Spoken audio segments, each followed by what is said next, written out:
Assalamu alaikum wa rahmatullahi wa barakatuh. We'll get started in a minute or two, inshallah. Just a couple of quick announcements for everybody. As you're aware, inshallah, next week, Sheikh Jameel will be going for Umrah, inshallah, so he won't be with us. But we will be coming and meeting for a special event that we're putting together for all of us. Inshallah, our goal is to be able to provide 300 hygiene kits for the homeless population as part of the homeless feeding that this masjid does once a month. So in addition to the food, we also want to provide hygiene kits for both male and female individuals that don't have access to simple things like toothpaste and toothbrushes and things of that. So please look to the WhatsApp group that we've created for the class. We're going to ask each and every one of you to contribute a little bit so that we can get to the goal of 300 hygiene kits.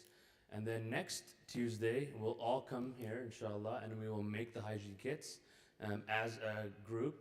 So not only do we get to do that, but we also get to work with one another and hopefully start establishing relationships with one another as well as part of this class, inshallah.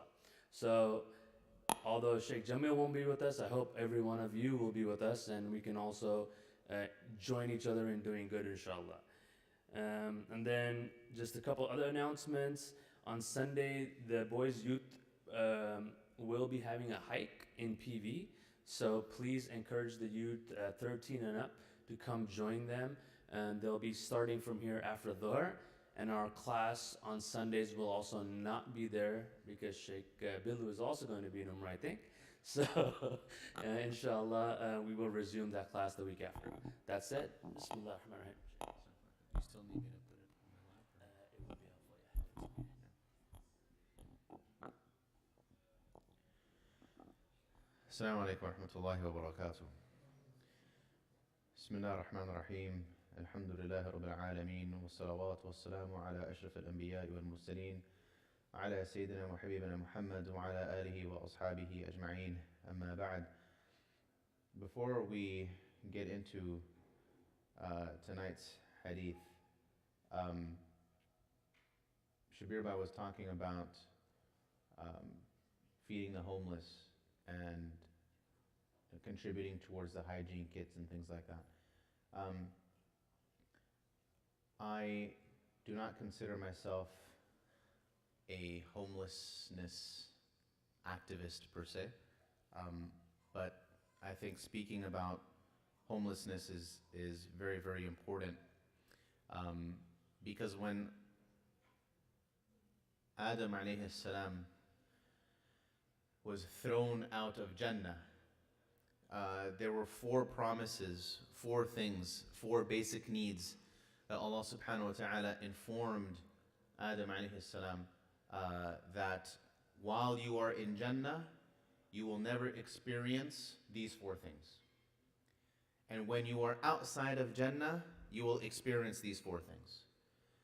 And the ulama have said that the 4 things that Adam never experienced in Jannah, that he experienced in the dunya, are the common, basic, fundamental needs that every single human being is deserving of. So I wanted to read to you the verse in Surah Taha.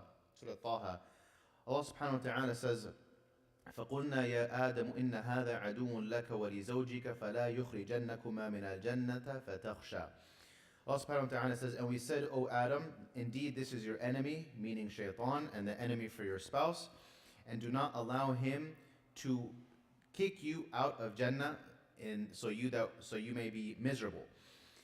Indeed, for you in Jannah, and here are the 4 things: أَلَّا تَجُوعَ, to not go hungry; وَلَا تَعْرَى, and to not be naked or unclothed; وَأَنَّكَ لَا تَظْمَأُ فِيهَا, and you will not go thirsty in it; وَلَا تَضْحَى, and you will not be harmed by the rays of the sun. Meaning what? Meaning to be homeless. That the rays of the sun will not harm you because you have a place to stay.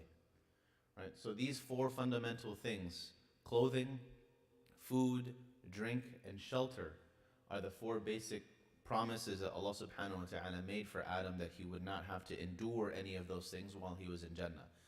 So it is very, very important, ya jama'ah, that we don't necessarily have to fight for every single cause that's out there. But I think that homelessness in particular, there's no wrong side of homelessness, right? There's no politically incorrect or correct side to homelessness. I think because it is such a fundamental promise that Allah subhanahu wa ta'ala made to Adam, made to us, that we should honor our brothers and sisters in humanity. As Allah subhanahu wa ta'ala says, وَلَقَدْ كَرَّمْنَا بَنِي Adam, and we have elevated the status of Adam, meaning the children of Adam. Do not allow our brothers and sisters in humanity to be disgraced, having to ask for food, having to ask for clothing, having to ask for shelter. So this is the initiative that the masjid is doing. May Allah bless them and reward them. Is something very important, and that I would highly encourage you all to participate in, if you have the opportunity to do so next week, inshallah. طيب. Hadith number 6 for tonight. As I mentioned, we're going to skip hadith numbers 3, 4, and 5, and we're going to jump straight into hadith number 6. I will read the Arabic, and then I'll read the translation, inshallah. Bismillah ar-Rahman ar-Rahim.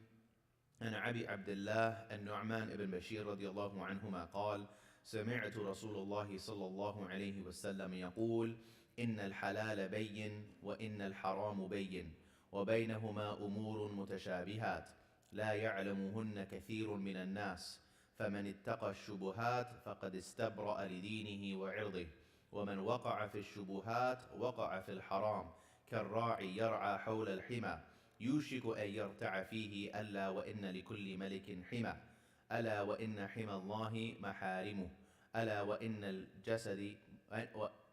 وإن في الجسد مضغة إذا صلحت صلح الجسد كله وإذا فسدت فسد الجسد كله ألا وهي القلب.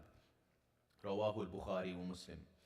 On the authority of Abu Abdullah al-Nu'man ibn Bashir radiallahu anhuma, who said, I heard the Messenger of Allah sallallahu alayhi wasallam say, that which is lawful is clear, and that which is unlawful is clear, and between the two of them are doubtful matters, about which not many people are knowledgeable. Thus, he who avoids these doubtful matters certainly clears himself in regard to his religion and his honor, but he who falls into the doubtful matters falls into that which is unlawful, like the shepherd who pastures around a sanctuary, all but grazing therein. Verily, every king has a sanctuary, and Allah's sanctuary is his prohibitions. In the body, there is a morsel of flesh, which, if it is sound, all of the body is sound, and which, if it is diseased, all of the body is diseased. This part of the body is the heart.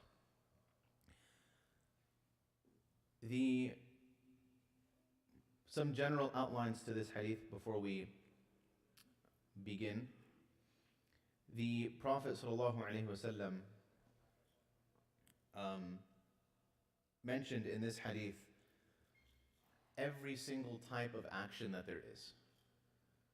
Actions, as far as we know them, all of them fall into one of three categories. They're either permissible, they're either haram, or they're somewhere in the middle. Every single action that we encounter is one of these three categories. If you remember, probably in our first or second class, I mentioned that the hadith, إِنَّمَا الْأَعْمَالُ بِالنِّيَّاتِ, some of the ulama have said that this hadith in and of itself is 1/2 of the deen, 1/3 of the deen, 1/4 of the deen, etc. Imam Abi Dawood, any of you familiar with Imam Abu Dawood? Does that name ring a bell? Yes, one of the Sunan Abi Dawood, one of the authors of the 6 major works of hadith. He said that the hadith that we just read, إِنَّ الْحَرَامَ بَيِّن وَالْحَلَالُ بَيِّن, that this hadith, he considers it to be 1/4 of Islam. Because all of our actions, every single thing that we do, and the parable that the Prophet ﷺ draws with regards to falling into these actions, everything about this hadith constitutes, according to Imam Abi Dawood, 1/4 of Islam.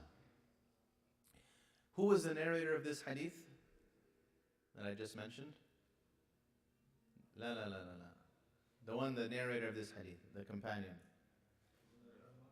Nu'man ibn Bashir, mashallah. Someone was paying attention. Alhamdulillah. Nu'man ibn Bashir, radiallahu anhu, just some information about him. He was one of the first Muslims to be born to the Ansar of Medina. Who was the first?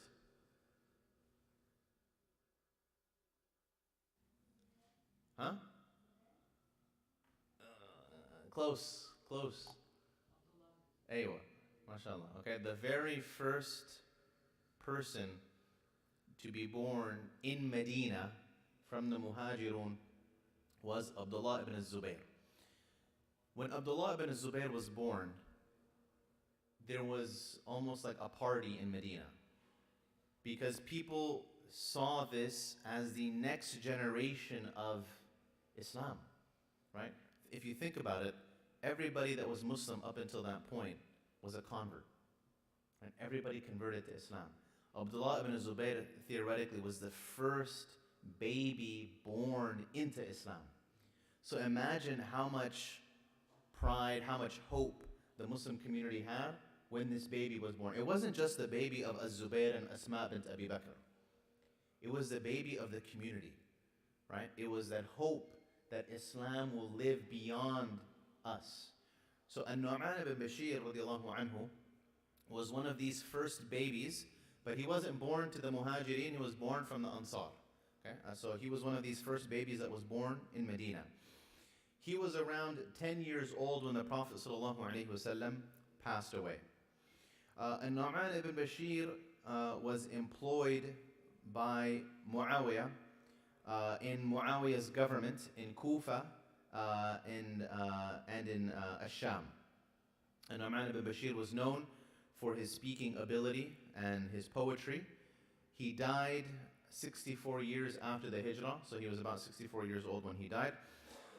He has a total of 116 ahadith. Some of them he heard directly from the Prophet ﷺ, and other ahadith he heard from the older companions who told him that the Prophet ﷺ said such and such. And lastly, this particular hadith, he heard directly from the Prophet ﷺ because he said, Sami'tu Rasulullah. He said, I heard the Messenger of Allah ﷺ say the following. Nu'man ibn Bashir narrates that the Prophet ﷺ said, that which is lawful is plain and clear, and that which is unlawful is plain and clear, and between the two of them are doubtful matters. Are things by default halal? Are things by default haram? Or are things by default a question mark until we figure out what they are? Huh? كل شيء halal. The default in everything is halal? Who disagrees? I disagree. Who says that the default in everything is haram? The default in everything is haram. Anybody? Nobody? طيب, ladies, why do you disagree? You had your hand up, right? Because what?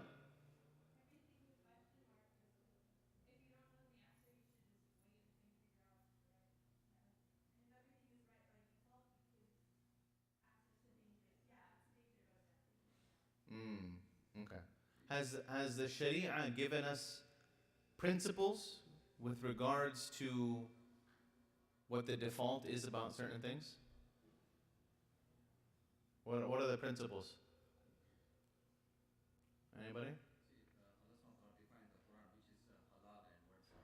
Okay, so Allah says in the Quran that is that which is halal and that is haram. But the Quran doesn't mention every single thing, right? Xbox, boba, right? So, no, I love boba, right? So it would be a problem. So, where do we get these principles from? What are the principles? I'll tell you, okay? when it comes to certain things have different principles. Okay, not everything has the same principle. For example, okay, the default in meat is that the meat is haram. Okay? The default in meat is that meat is haram until you prove that it's halal. Okay? And this is a qaida, a principle that is bittifaq, that is unanimously agreed upon. Okay? If I see some chicken in the middle of, the street, okay, it's perfectly cooked, the default for me and for every Muslim is that that meat is haram until you prove to me that it's halal. Okay? Conversely, any type of buying and selling, any type of financial transaction is halal. وَأَحَلَّ اللَّهُ الْبَيْعَ, and Allah has made buying and selling halal. However, there are certain exceptions to the default ruling, as we know. وَحَرَّمَ الرِّبَى, the rest of the verse, and He made riba haram, and certain other things. The default when it comes to relations, okay, between the opposite gender, the default is that it is haram until you prove to me that it's halal. Does that make sense? So the default depends on what we're talking about. Likewise, when it comes to ibadah, worship, all acts of worship are haram until you prove to me that it's halal. For example, okay, I can't just bring a piano in here and start playing the piano and say, I'm worshiping Allah. It doesn't work like that. Okay? The Prophet ﷺ came and explained to us how Allah subhanahu wa ta'ala wants to be worshipped. Dhikr, dua, salah, fasting, etc., etc. For me to come and to say, oh, the default in worshiping Allah is that I can do whatever I want, it doesn't work like that. Okay? The default when it comes to acts of worship is that they're haram until you prove to me that the Prophet ﷺ or it's mentioned in the Quran somewhere. Does that make sense? Okay. So with regards to the halal, it depends on what we're talking about. Okay? When we're talking about haram, let's say I'm reading a verse in the Quran or I'm reading a hadith.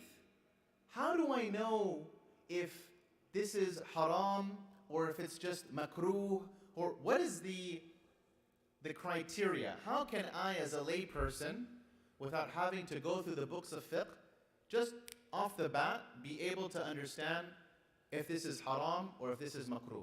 Anybody have any idea?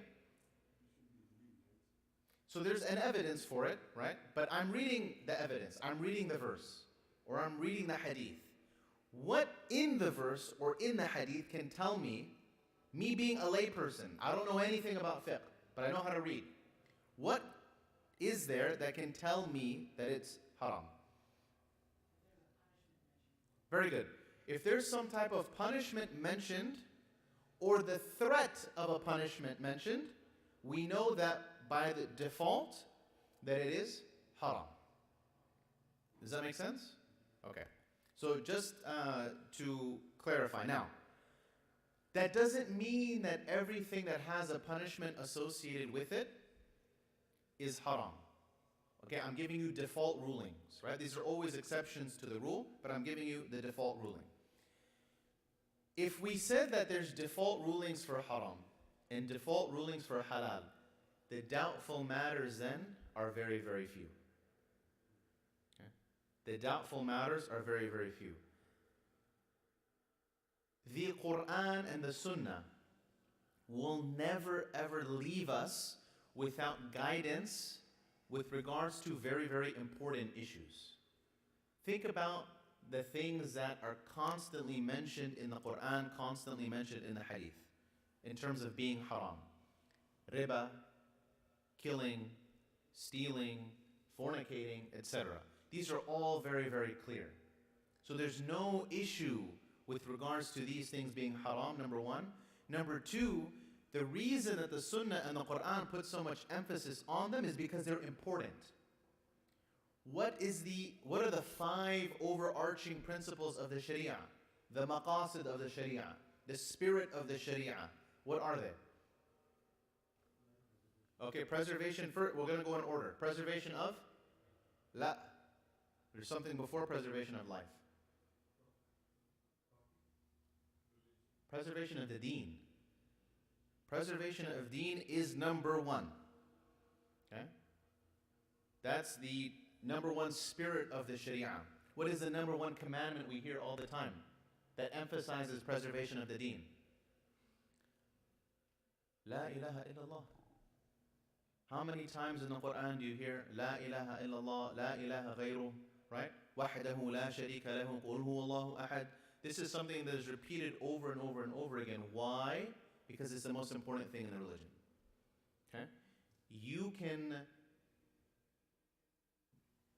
may Allah protect us, you can drink, you can smoke, you can fornicate, you can steal, you can do this, you can do that. But at the end of the day, La ilaha illallah still makes me Muslim. No La ilaha illallah, no Islam. Okay?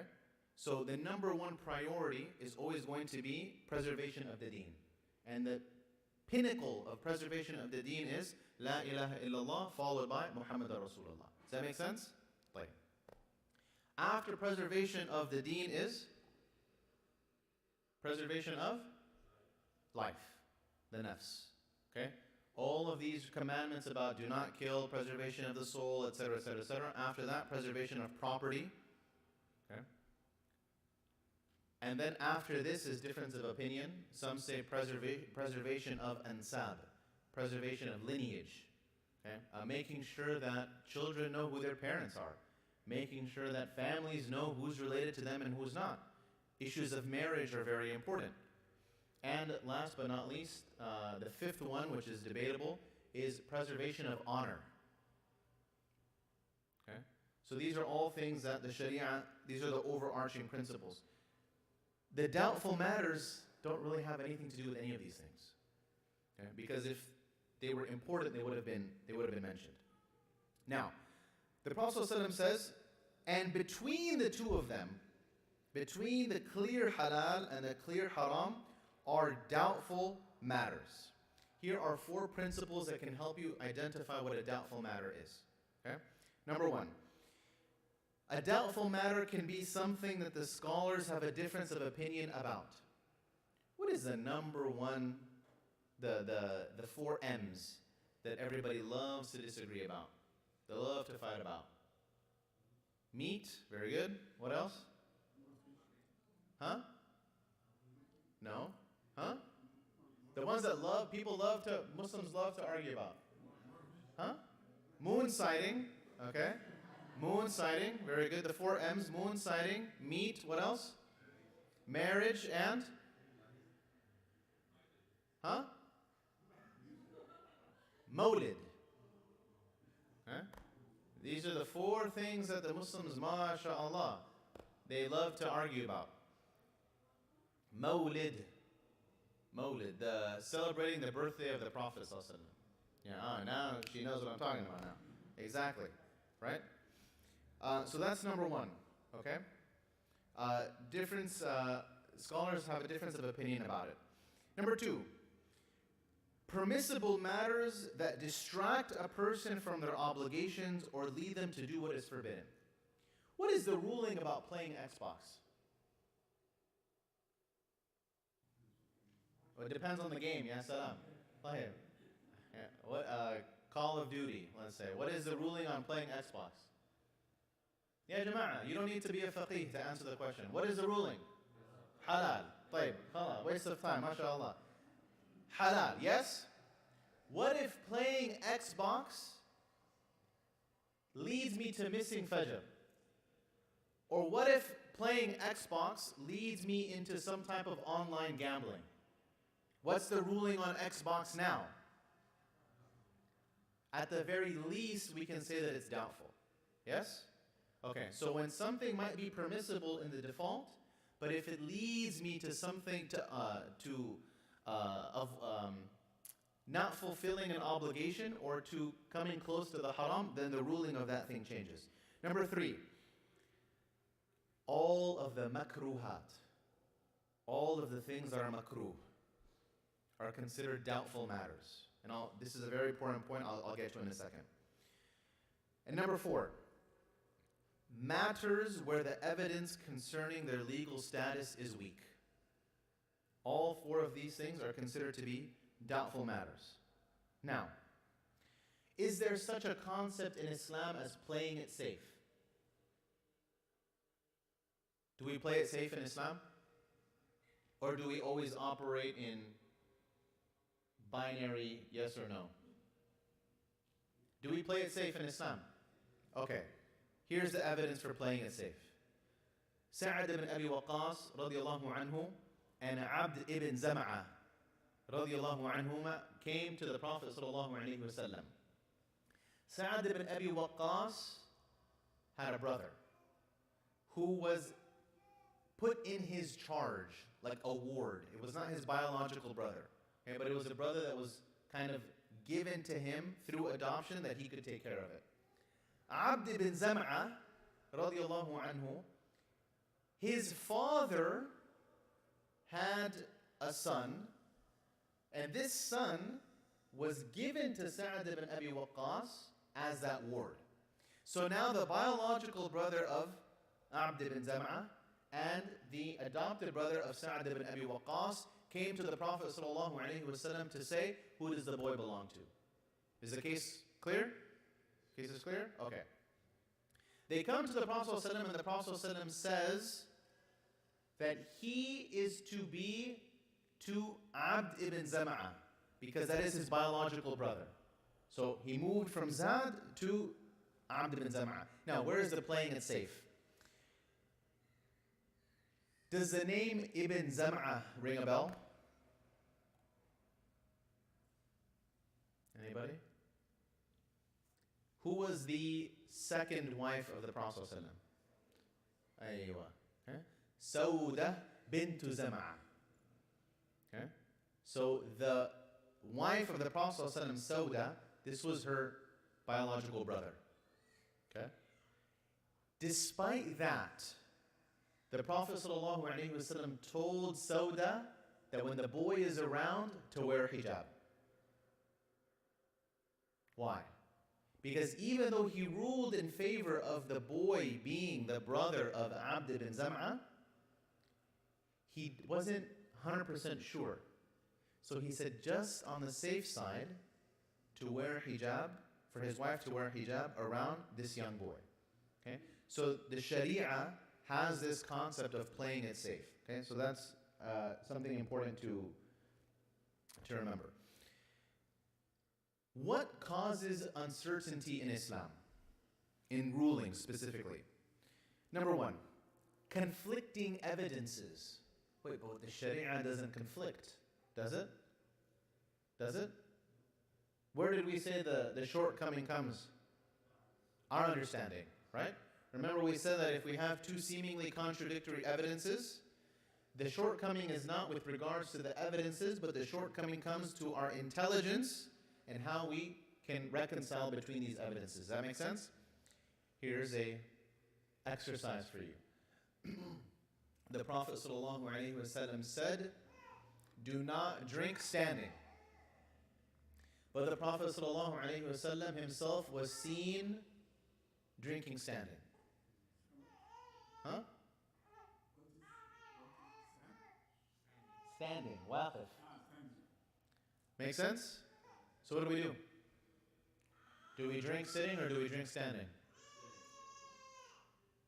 But you see the point? You see how it can be confusing? Okay, so what do we do in this regard? The ulama have said that when the Prophet ﷺ says something, but he does something apparently in contradiction, that we as Muslims take what he said and not what he did. Anybody know why?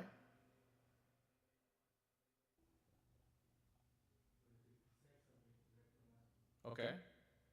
So he doesn't have to obey his commandments, his own commandments.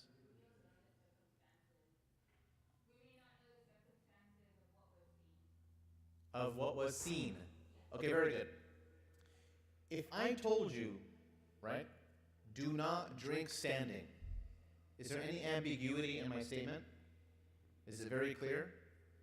But if you saw me drinking standing, couldn't there be some external explanation as to why I'm drinking standing and not sitting down? Yes? Correct? So in that instance, right, that's why the ulama have said if we see the Prophet ﷺ saying something but doing something else, we always take his statements over his actions. Is that clear? A general rule of thumb. Now, another cause of uncertainty is if something that is clearly forbidden or clearly permissible has confusing circumstances around it. For example, okay, meat. Has the forbidden aspect of the meat been removed or not? Because we said the default ruling with meat is what? Haram. So before I eat meat, I have to determine what? Has the forbidden element been removed or not? And if the forbidden element has not been removed, or I am uncertain if the forbidden element has been removed, then what's the ruling? It's still forbidden. Right? Why? Because we have a principle in the Sharia that tells us, al-yaqinu la yazulu bishak. Certainty is not overridden by doubt. And you practice this all the time, specifically when? Remembering if you have wudu. Okay? For example, I remember making wudu, but I don't remember breaking it. Or I remember using the bathroom with certainty, but I don't remember making wudu. So we operate on the thing that we have certainty about, either I do or I don't have wudu, and we leave the thing that we have doubt about. And we operate based off what we have certainty with. Okay? For example, this happens to me a lot. Okay? Couples come to me and they say, I don't know if I divorce my wife. I'm serious, this is not intended to be tongue-in-cheek. I don't know if I divorce my wife. Okay. What is the default of this relationship? Now, put your thinking caps on. What is the default of the relationship sitting in my office? What is the certainty? They're married. What is the doubtful matter? Divorce. So what do I operate with? The marriage. Okay? And until they can be certain that the divorce has happened, I don't look at the doubtful matter, I look at the certainty. Does that make sense? Same thing in salah. I can't remember if I prayed 3 or 4. What are you certain about? 3. I'm not certain about 4. Does that make sense? So I operate on the lower number because I know that's certain. And I pray the extra rak'ah to make 4 because we're not allowed to end the salah except with certainty. Very, very important fact, okay? I am not allowed to end the salah unless I have absolute certainty that I have completed the salah. Why? Operate on this same principle. Why? What's the default? What's the default? What's the certainty and what's the doubtful matter? Before that, huh? Either the salah is there or it's not there, right? What's the default? The default is that I haven't prayed yet. And the doubtful matter is the salah complete or not? So, as far as I'm concerned, until I have certainty that it's completed, as far as I'm concerned, the salah hasn't taken place yet. So this is a principle that you can enact on your daily basis, on your daily lives. So that's number 2. So similarly, has the forbidden aspect been removed from meat, or has the permissible nature of this thing been removed? Okay, I'm drinking something, but how do I know that the kombucha hasn't become alcohol yet? You guys know kombucha? وَمَا أَدْرَاكَ مَا الْكَمْبُوشَ. What is the kombucha? Huh? MashaAllah, he knows all the flavors. Jazakallah khair. Jazakallah khair. Kombucha is a fermented tea. Is fermented tea haram? Where are the fuqaha? Is fermented tea haram? I know a lot of people are saying, please don't say no, because then I have to go back to Costco and return the 12 pack. Whatever is fermented is haram. Grape juice is haram. It is fermented is haram. Grape juice is haram. That's it. Done deal. MashaAllah. If it's fermented. So I'm not going to bring any kombucha to your house. What? So is everything that is fermented haram? So what's the ruling? The issue is intoxication, right? Because remember, the companions used to drink something called nabidh. What is nabidh? They would put dates in water and let the water with the dates ferment. And they would drink it until the alcohol content in it became too high, and then they would throw it out. So it's not about the process of fermentation, right? It's not about the presence of alcohol. Okay, listen carefully. It is not about the presence of alcohol. It's about the presence of the alcohol being intoxicating. Orange juice has alcohol in it. Does that make it haram? No, because we don't look at the alcohol content. We look at, does it intoxicate or not? Make sense? Okay? So some people that say, excuse me, you shouldn't wear cologne or perfume because it has alcohol. Yes, this is something that, wallahi, with all due respect to the person who first said that, shows that there's no understanding. Why? Because what is haram is not the molecule of alcohol. What is haram is the intoxication factor, whether it's found in alcohol or not. So I can smoke marijuana and I can do all of these different things because it doesn't have alcohol in it. Does anybody with a common sense say that? No, the issue is alcohol, the intoxication factor. Number one, I'm not drinking. All types of alcohol don't intoxicate. Where are my chemistry people here? Who studied chemistry?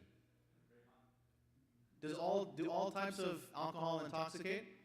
Okay. Some radiator fluid has alcohol in it, yes? That's what keeps your car from freezing. Yes? If I drink radiator fluid, am I going to get intoxicated? I'll probably go blind before I become intoxicated. Does that make sense? So it's not staying away from alcohol as a substance. It's staying away from intoxicants. This needs to be the proper understanding. I'm not sure how I got there. Anyways. Kombucha, yes, jazakallah khair. So kombucha is going to be permissible for me so long as it doesn't reach that intoxicating level. Now, I get a bottle of kombucha, it's been sitting on the shelf for 2 weeks. Has the permissible element left and a forbidden element entered? Perhaps. Now it's a doubtful issue. Now this is exactly what we're talking about. Do I leave it or do I still drink it? This is what the rest of the hadith is going to talk about. Okay? The third thing, a person has no clue with regards to its ruling. And this is where the people love to get involved in things because they think that the default ruling of things is halal, and therefore I'm going to jump headfirst into this business venture. I'm going to jump headfirst into this marriage or whatever it is because the default is that it's halal. As I mentioned several weeks ago, we are not allowed to undertake ventures without knowing what the ruling is ahead of time. Okay? If we happen to fall into something without prior knowledge, that's one thing. We won't be held accountable. But and I mentioned this example before, what if I told you that I wanted to start a business? I wanted to open a franchise of something. And you asked me, Jameel, do you have any business experience? No. Do you have any capital? No. Do you have a business plan? No. What would you say about me? He's bagal, right? This guy's crazy, right? He's going to lose all of his money. But what about the person that says, I don't know what the Islamic ruling about this is, but Ghafur Rahim, Tawabul Aziz Rahim, I'm going to go ahead and jump into it. Does anybody, right? Does that make sense? So the same ruling should be applied with regards to this. The Prophet ﷺ also emphasized this fact. The Prophet ﷺ said, or the Prophet ﷺ once found a date on the ground. What's the default ruling of dates? Halal. The Prophet ﷺ once found a date on the ground. And he said that if I did not fear that this date was given in charity, I would have eaten it. Meaning what? We know that the Prophet ﷺ and his descendants do not accept zakah and do not accept charity. Is that clear? Anybody Sayyid here? Sayyid? Anybody from the Sayyid, Ashraf? Okay. These types of people are not allowed to accept zakah or accept sadaqah. The Prophet ﷺ found a date on the ground. And he said, because I'm not sure that it's from sadaqah or not, meaning that someone was taking sadaqah somewhere and then the date fell out. He said, I'm not sure it's from sadaqah, so I'm not going to eat it. We, on the other hand, right, always rule and lean towards the side that is more convenient for us. Where we should be ruling in favor of the side that is more convenient to our iman and our taqwa. Very, very important. And the last thing about uncertainty, and I really want to touch on this issue. A lot of people suffer from what psychologists and the DSM-5 would say is obsessive compulsive disorder, OCD, and what we would suggest sometimes, not that they can't happen at the same time, but what we call waswasa, whisperings of the shaitan. Sometimes the whisperings can be so severe that they call it waswasul qahri, this overpowering type of waswasa, where how many of you know people that it takes them more than 5 minutes to make wudu? Nobody? Huh? Yes? Are you guys shy to raise your hand? Wallahi, I know individuals that you would come into the bathroom, they would be making wudu, you finish wudu, you leave, you come back, and they're still making wudu. And I need to make sure that every single part of my body is perfectly covered in water. And you will see them making sure that every single body, strand, this and that, making sure that everything is wet, because they're too much into the doubtful matters. Does that make sense? These same people will obsess about their tahara, taking a shower, for example. Making a ghusl will take 40 minutes because they need to make sure that every single body part is covered in water. There is a certain element to, yes, you should make sure that your body is covered in water, but at the same time, we are not obligated to take 40 minutes to ensure that that happens. So those are individuals that unfortunately fall too much into the issue of being afraid of the doubtful matters. The Prophet ﷺ said that the halal is clear, the haram is clear, and between them are doubtful matters, quote, about which not many people are knowledgeable. What this means is that not many people are able to figure out whether the individual doubtful matters are actually permissible or forbidden. This points to a lack of knowledge.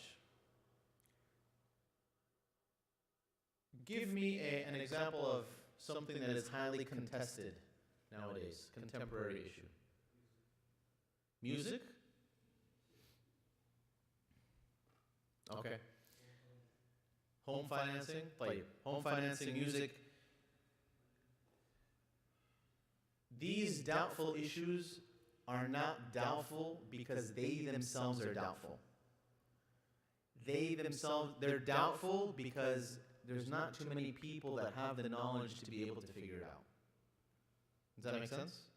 So it's not that the issue itself is confusing. It's that there's a lack of knowledge in general. And we do not have the capacity to be able to derive what the correct ruling is. Also, what this means is that not many people are knowledgeable about the ruling. Meaning that some people it might be very clear what the ruling is. And for some people it might not be very clear. It's not necessarily an issue of knowledge. It's an issue of clarity for the individual. Interesting note, the Prophet ﷺ said, before I get to that, actually, what is the strongest evidence in Islam? The strongest form of evidence? Quran? Who said Quran? You didn't? Okay. Who agrees with Quran? Who agrees with Quran? Nice and high. Okay, very good. Who says that the Sunnah is the strongest evidence? One person. Wahid.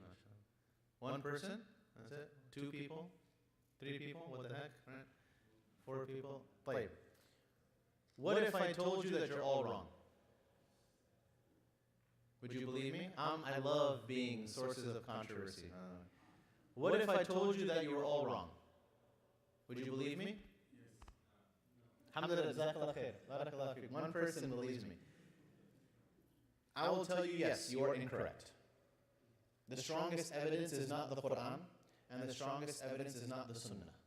You know what the strongest evidence is? Anybody? Ijma'. Scholarly consensus. Here's why. The Quran is one evidence. The Hadith is one evidence. Ijma' in and of itself is actually 2 evidences in one. How is that possible? The first evidence is the fact that the scholars have unanimously agreed on the verdict of this issue. Why is that important? Because the Prophet ﷺ said, لا تجتمع أمتي عن الضلالة. The Prophet ﷺ said that my ummah does not come together upon falsehood. Meaning what? Meaning that if by unanimous consensus the scholars have agreed on something, is there any way that this thing can be wrong? Ya Jama'ah, is there any way that this can be wrong? No. Because the Prophet ﷺ said it doesn't happen. The Prophet ﷺ also said, عَلَيْكَ وَالسَّوَادِ الْأَعْظَمِ. Stick to the sawad al-a'zam, the great big black thing. What does that mean? The masses of people. Be afraid when you're by yourself. Always stick to the jama'ah. Okay? That's number 2. So that's evidence number 1, is that the scholars are in agreement about this thing. The second evidence with ijma' is, can the scholars agree about something if they don't have an evidence for it? Quran or Sunnah? No, they can't. So in addition to that scholarly consensus, they also have a secondary evidence from the Quran or from the Sunnah. So 1 + 1 is 2. The strongest evidence out there, hands down, is ijma'. For that very reason. Because it's 2 evidences in 1. Okay? Having said that, the Prophet ﷺ said, as I mentioned, لا تجتمع أمتي عن الضلالة. My ummah does not come together on issues that are incorrect. This implies that there will always be people who know the answer. There will always be people who know the answer. We have to go out and find them. Now, it's very convenient to pull up to In-N-Out, and it's very convenient to buy that chicken from Costco, and it's very convenient to get that life insurance or that, whatever the case is, the conventional home loan. Very convenient. But we won't be asked about convenience. We'll be asked about what we actually believed was wrong or right, and who we got these opinions from. The Prophet ﷺ said, Thus, he who avoids these doubtful matters certainly clears himself in regard to his religion and his honor. This last point is very important. Very important. Clears himself in regard to his religion and his honor.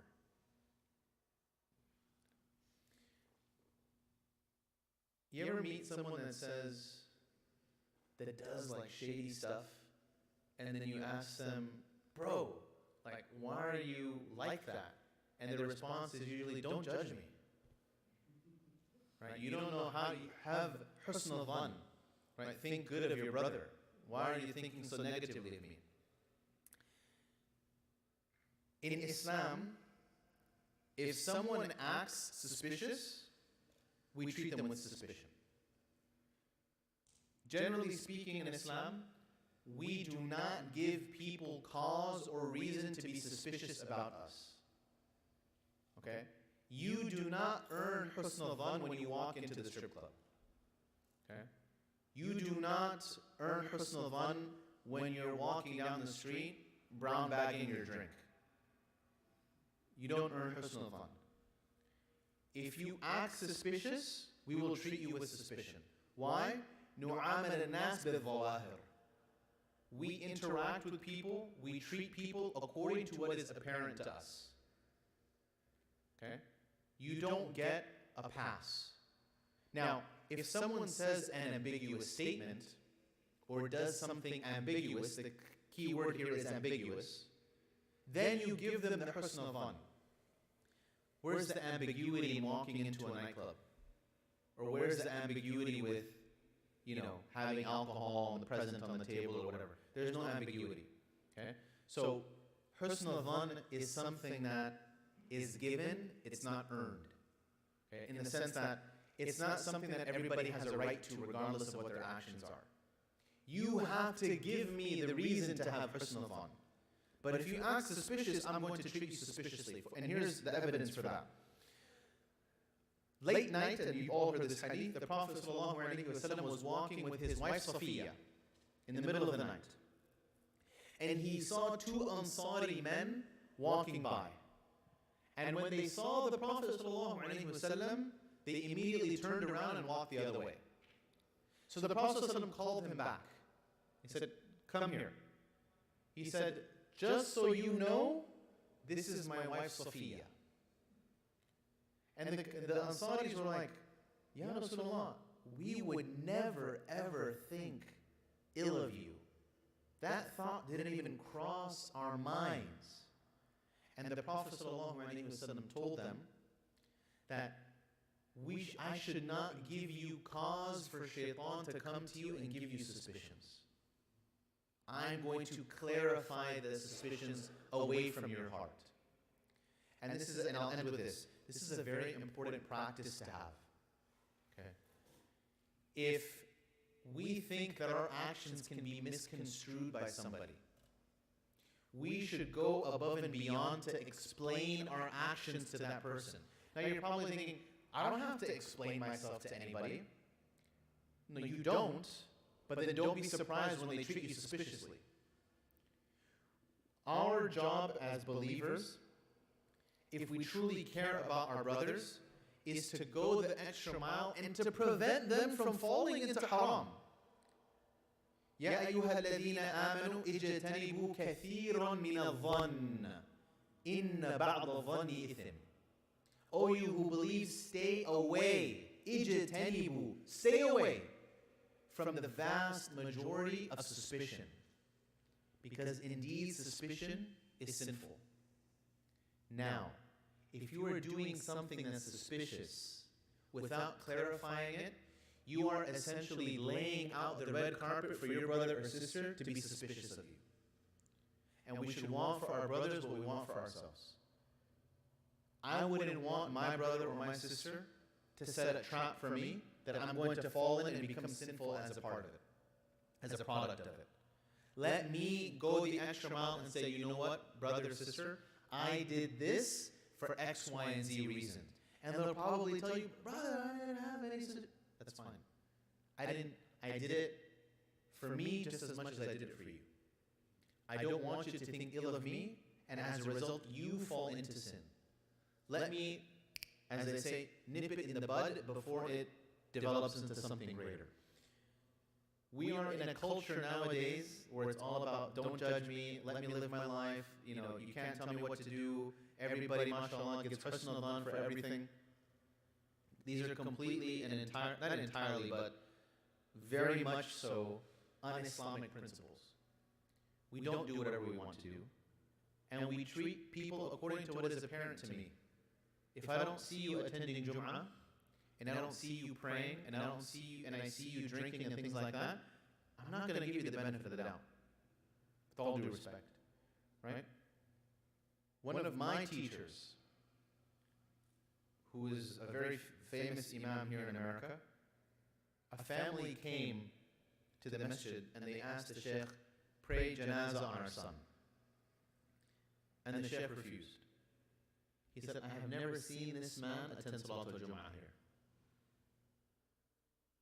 I'm gonna treat you according to what is apparent to me. And so make sure, ya Jama'ah, yes, Allah judges you and only God can judge me, as Tupac said, I get it, okay? But do not give people cause to be suspicious. Okay? That is your part to do as well. And I'll open it up for questions, inshallah. I know I haven't been doing a good job of giving you a lot of time for questions, so I wanted to end just a little bit early to give you time. And feel free to ask about anything. It doesn't have to necessarily be related to the class. If alcohol is haram only when it's intoxicating, can you eat pasta that is cooked with alcohol since it evaporates in cooking and is not intoxicating? Difference of opinion on this issue, but I'll tell you which opinion I lean more strongly towards. The first opinion is that if I were to eat 20 plates of this pasta, or 20 beer battered fish tacos, or 20 red wine sauces or whatever, am I going to be intoxicated by eating 20 beer battered fish tacos? No. If I eat 20 bowls of pasta that have been cooked with wine, am I going to get intoxicated from that? No, I'm not. Conversely, however, alcohol, according to the majority of scholars, is considered najis, impure. And when you mix something that is impure with something that is pure, it tarnishes the entire ruling of that permissible thing. So it's not so much about the intoxication aspect here, but it's also about the najasa part as well. We are not allowed to consume things that are najis, and therefore, even if the alcohol cooks off, even if you don't get intoxicated from this thing, the fact that najasa is present in it, it's as if you're eating, might as well be eating something that has urine or feces in it. Islamically, it's the same ruling. Okay? Najasa is najasa, so stay away from it. Whoa, mashallah. I don't want, everybody's going to stop going to Rubio's and stuff, huh? Yes. Does that apply to medication that has alcohol? So medication, personally, I would never drink Robitussin. Why? Because there's something called, I don't know how in tune you are with the youth, there's something called, believe it or not, robotrippin, where you drink 5 bottles of Robitussin back to back and you get intoxicated from it. Right? So, personally, I would not drink Robitussin. I wouldn't drink NyQuil. I would buy the pills, the NyQuil pills, but I wouldn't drink it necessarily because of that element in it, regardless of whether it's for medication. Some ulama say that it's okay because it's for medication purposes, but again, if it's doubtful, why are we going near it? Go ahead. Next is, what about vanilla essence that contains alcohol? Again, same ruling, right? So the vanilla extract has alcohol in it. If you consider alcohol to be najis, which the vast majority of scholars do, then you would not be able to use vanilla extract in it. I assume beer battered fish, fried fish, can be considered halal since it is not. I already cleared that up. In terms of evidence, compared to Quran and Hadith, will the Seerah be considered the weakest form of evidence? The standards for Hadith and their grading are not the same standards that are given to the Seerah. Okay, the ulama have loosened up the restrictions with regards to Seerah, and they're more strict when it comes to Ahadith. So we are not allowed to use the Seerah as evidence per se, okay, because we don't know what the ruling of that Hadith is that relates to us that story. However, by and large, there will be other evidences from authentic sources, Quran or Sunnah, that will back up the incident in the Seerah. And lastly, you are supposed to give 70 excuses and not judge what you see. How does it relate to what you were saying about seeing something and believing? 70 excuses is given to something, as I mentioned, that is ambiguous. Something that can be interpreted one way or the other. There's no misinterpretation, as I said, when I walk into a nightclub. Okay? There's no misinterpretation when I'm purchasing alcohol or drinking alcohol or whatever the case may be. There's no misinterpretation, right? 70 excuses is given to someone that their actions can be interpreted multiple ways, okay? If you all saw me, or not me, if you all saw someone, okay, walking around with, some woman that was not dressed very appropriately and in a wrong place type of situation, that person, in my opinion, does not earn 70 excuses. Okay? And they're like dancing together. Brother, I'm giving her da'wah. I don't think so. There's no 70 excuses there. The only sabil he's calling to is his sabil. He's not calling to sabilillah. Okay? So be, a little common sense every now and then doesn't hurt. Yes?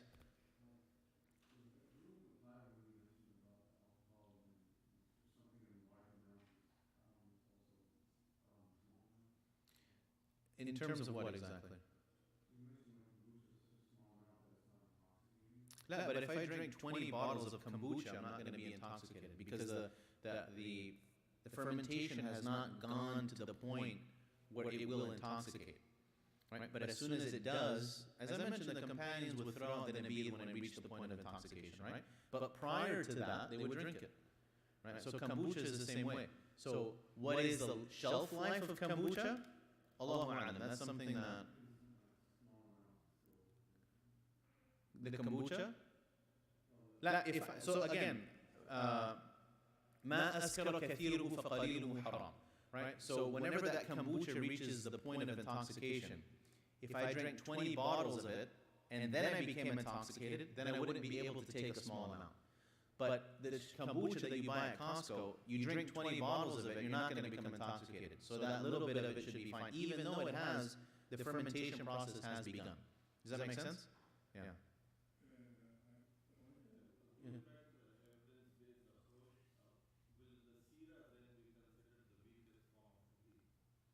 Not all forms of seerah are considered weak, right? Isra al-Mi'raj, for example, over 20 companions narrate the incident of Isra al-Mi'raj from the Prophet ﷺ. Other portions of the seerah are not as heavily narrated. So different aspects of the seerah are going to have different rulings. And remember, the scholars had to create a timeline, right? And to create this 23-year timeline, they had to loosen up a little bit and take some hadith that were generally weaker than the hadith you'll find in the books of fiqh and the books of aqidah and things like that. So there's seerah and then there's rulings. And we don't take rulings, by and large, from weak hadith, but the seerah weak hadith is generally fine because we're not building rulings off of the seerah per se. Jazakumullah khairan. Just a quick reminder, inshallah, next Wednesday, or next Tuesday, excuse me, I will not be here. So please keep me and my family in your du'as. The following Wednesday, inshallah, I'll be here, so we'll see you all in 2 weeks. inshallah. Subhanallah bihamdika nashhadu an la ilaha illa anta nastaghfiruka wa natubu ilayk wal 'asr innal insana lafi khusr illa alladhina amanu wa 'amilus salihat wa tawasaw bil haqqi wa tawasaw bis sabr. Barakallahu fikum. Jazakumullah.